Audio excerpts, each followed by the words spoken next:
Oh, look at that. As I pick up this phone to record this video, it's 11:44. I had to smile at that. Just another external presentation from the universe, effectively. What I wanted to talk about in this video was something that's often mentioned, which is the fool's journey. But that has more than one interpretation, more than one perception. So let me explain. If we go with the physical perspective to this, consider when you learn to walk. You can have a lot of falls until you've mastered how to walk, until it becomes second nature. Often, as you get older, people will have falls.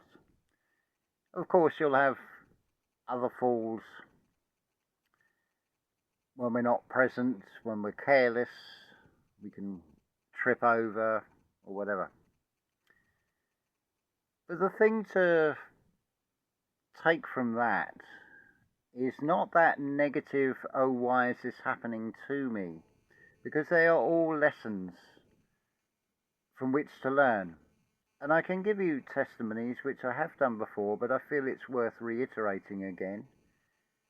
Something of a pattern with a system to repeat, repeat, repeat.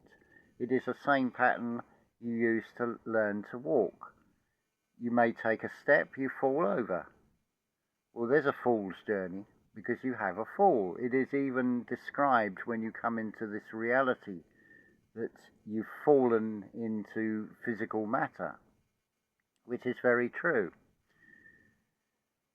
That's one interpretation. So you can see at the start and at the end, there's more likelihood of falls.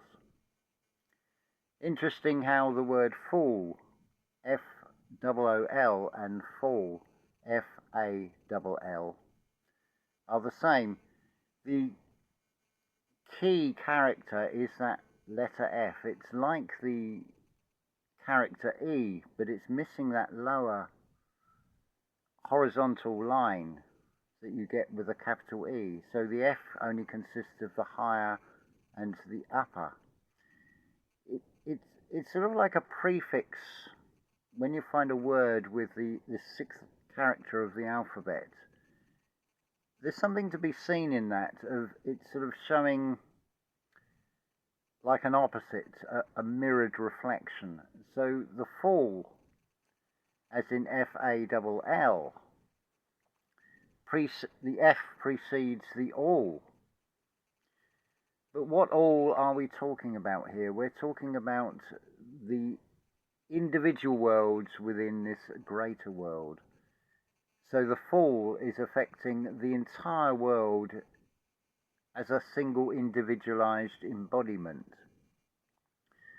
What this also reflects is a passage in the Bible, Matthew 20, chapter 20, verse 16. Now straight away, notice with that, you've got 20 and 16. Well, you discount the 0 and you add the 2, the 1 and the 6. So it is reflecting or indicating there is some kind of completion. So there's not just one fool's journey. There is the spiritual fool's journey, which is also in some ways like the story of the prodigal son, where you go out and make loads of mistakes, but you're gaining experiences through those mistakes. So going back to what I said, what I can testify about, in terms of a physical fall, I've had that happen 3 times, and each time I have invoked the law of reversal. Because it has just happened, it is easy to then replay in the mind like you would with a video or a DVD. You just rewind a little bit, now you play it forward again, but without the fall taking place. You cut that bit out. You're rewriting, you're you're writing your own story. You're correcting a story that's just played out. And what I have found is the next day that the pain sensations are greatly reduced, because I go with the idea that every injury in jury and every dis-ease is psychosomatic. It is created from the conscious mind by putting the body into a negative default state, or returning it to a negative default state. So you could say that you go through a fall because you're fooling yourself, because you're allowing the foolishness of the conscious mind to look at things in a negative way. And in doing so, it is impressing upon the body very negative feelings about a situation, because it requires a change in perspective. So where have we got to so far? So you've got the fool's journey in the physical. Now it's also reflected in the tarot cards, because the first card in the major arcana is the 0, the Fool card, which is also classed as the 22nd card in the major arcana. So what that comes back to is this Matthew 20:16. Sorry, this has gone a little bit circular, as it were. But the passage, to paraphrase, is the first shall be the last, and the last shall be the first. So you'll see that reflected in the physical, where you have a fall at the start of your life experience in physicality, and then towards the end it can happen again. That is one of the fool's journey. You also have the fool's journey. So you've got the first shall be the last, and the last shall be the first, because it's showing this sort of time loop, this circular nature of things. And again, in the tarot cards, the 0 card, which is the Fool card, is also the 22nd card. So you have that same pattern with that.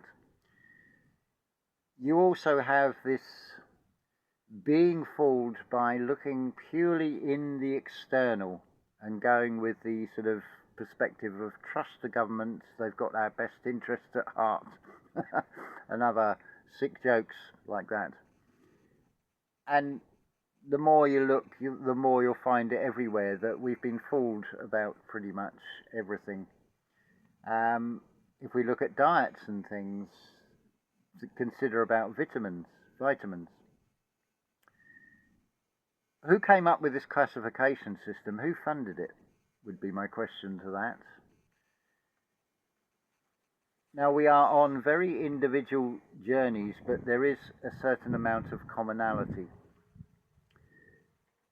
So, be it religions, diets, whatever, you're going to get the hardline extremists. No, you've got to only eat this food. You've got to be you've got to join this cult. I mean, religion, same thing. There's another example of the first shall be the last, because anybody that has been lured in to any form of religion, yes, it's going to appear all very good. That's the way it lures you in, but there is a fool's journey. That is not the fool's journey to be on. The way we've been told about everything, the more you look into things, and I would seriously recommend here, and as much as anything else, it's a shout out. True Love Channel will show you that every film is telling you one story, to recognize who you are, to find the god or goddess that you truly are. Because you are co-creators, you have the ability to change things, like using the law of reversal. You can take time back. You can also go far forward in time with the imagination, what you create and what you vision of something you wished in your own individual lives. You can remember the future. Just listen to Neville Goddard teachings. It also helps, another shout out is for Archaic's channel. Because with that information, getting the chronology right may be the right avenue of approach with certain people, and you can show them the mathematical accuracy that shows we are in a simulation. But within this world, there are individual worlds. So you have your own individual world. You have your own fool's journey. It's whether you are being fooled, whether you are fooling yourself, or whether you are coming to that recognition that we're in a realm of duality, so things aren't happening to you, they are happening for you. The lessons also give you a lessening in the negatives that come with all of this. So fear and anxiety, doubts and worries will diminish. I say this from a perspective of personal testimony. Week in, week out, I face this ever-present sort of, oh, where's the money coming from? How am I going to put food on the table for part of the community? So here's another aspect of perspective. What to you is a community? What to you is a family? Because I've been asked this very question, how do I protect my family? How you protect your family is to start going through the process, the experience of this fool's journey. It's not an easy one. It can be very isolating, and leading by example. But it comes down to every individual. They have to do this for themselves. And this is the inner work, the shadow work, facing the aspects of yourself that you don't like. It's uncomfortable. It's not a pleasant journey.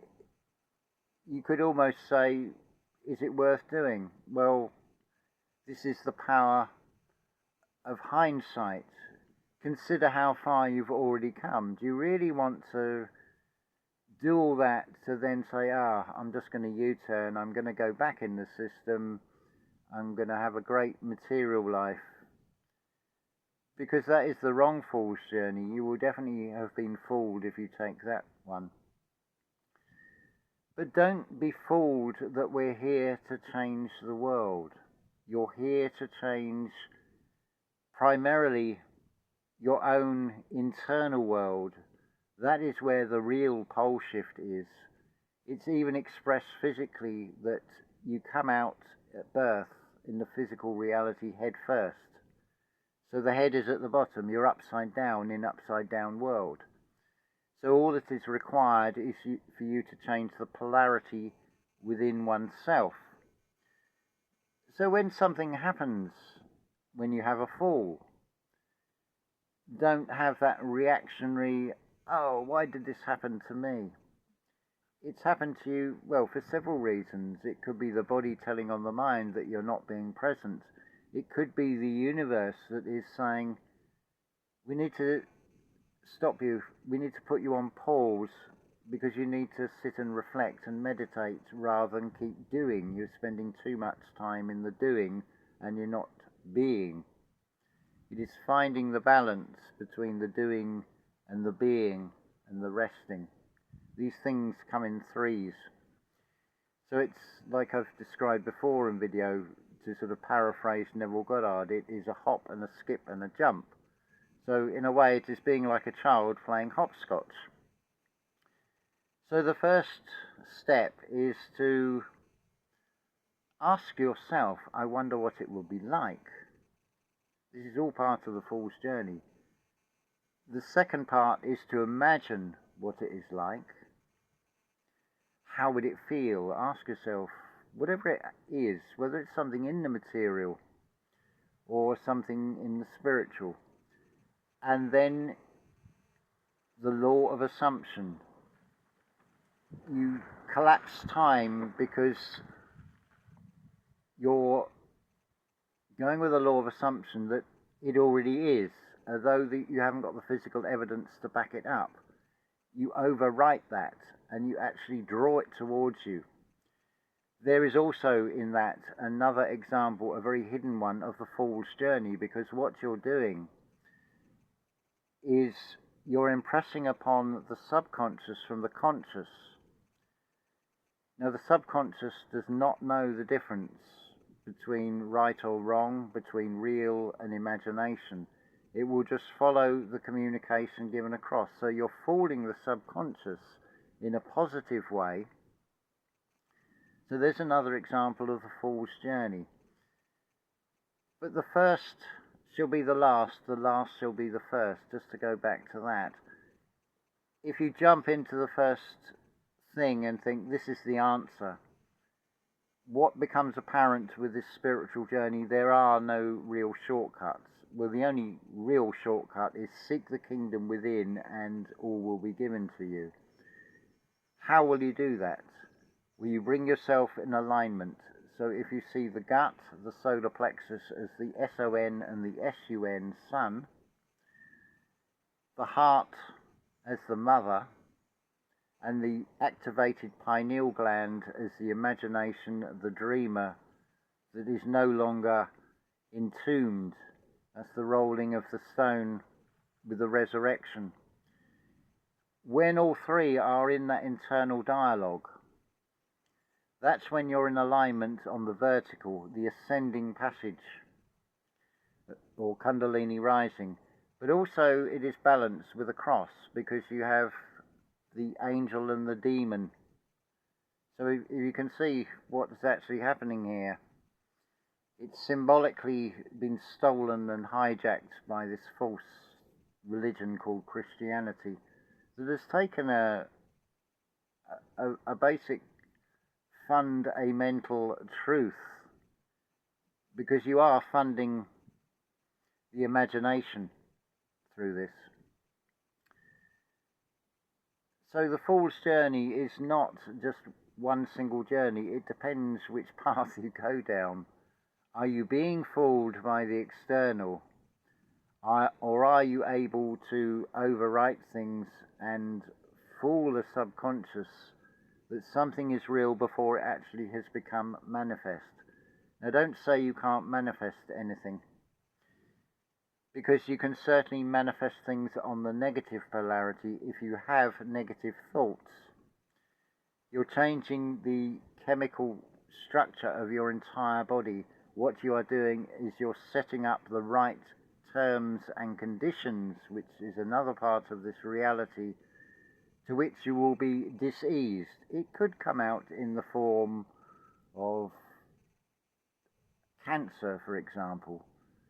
It is all created from self, just by having and holding negative thoughts. You create the right condition and the body will tell on the mind, and that is how it does it. But it doesn't mean it's the end, because you can have a pole shift and you can correct this. So I hope that has given you things to ponder. I'd also look at a shout out to another channel, Silas Speaks, who has done quite an in-depth study of the tarot in a vlog. I forget the name of the other what's the word I'm looking for? Like guest speaker. But it will enrich you with knowledge that can be very useful. Again, it's about finding balance. There is things, well, certainly, whatever way you look at it, we are observing the external. It's whether we can see from what we're observing with the mind's eye. So I think that'll do for this video. We're nearly up to 20 minutes. So do check out the links in the description as well. There are various things I offer, and there's also the members section, the members only section, which is about unlocking that empowerment for for you to find that co-creator that you truly are. And it is based on my personal testimonies and my personal experiences, because that is the only thing I can be an authority on, just the same as you are an authority on your own personal world. You are the god of your own world, your own physical body in which you are encased. The vehicle that you move about in this physical reality to interact with this physical reality.